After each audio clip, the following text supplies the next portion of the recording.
পরীক্ষায় অকৃতকার্য হওয়ার ক্ষোভ উগরে আন্দোলনে পড়ুয়ারা। ঘটনা বিশালগড় রবীন্দ্রনাথ ঠাকুর মহাবিদ্যালয়ে। পরিস্থিতি নিয়ন্ত্রণে আনতে ঘটনাস্থলে পুলিশ বাহিনী। গোটা ঘটনার চাঞ্চল্য এলাকা জুড়ে। সোমবার বিশালগড় রবীন্দ্রনাথ ঠাকুর মহাবিদ্যালয়ের সামনে ভুল ফলাফল প্রকাশের দাবিতে সড়ক অবরোধে বসে ক্ষুব্ধ ছাত্রছাত্রীরা। ছাত্রছাত্রীদের দাবি, সব বিষয়ে কিছুতেই ফেল করা সম্ভব নয়। ত্রিপুরা বিশ্ববিদ্যালয়ের তরফে ভুল ফলাফল প্রকাশ করা হয়েছে। এই দাবিতে মহাবিদ্যালয়ের মূল ফটকের সামনে অবরোধে সামিল হন পড়ুয়ারা।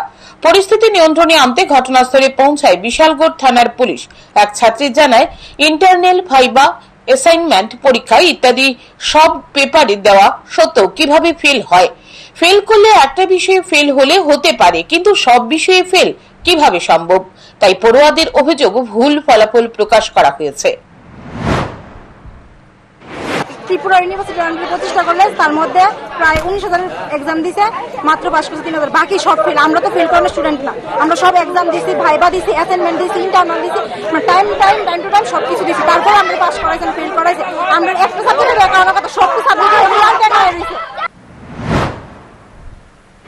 যতক্ষণ না পর্যন্ত তাদের দাবি পূরণ হচ্ছে, ততক্ষণ পর্যন্ত এই অবরোধ চলতে থাকবে বলে জানান অবরোধকারীরা।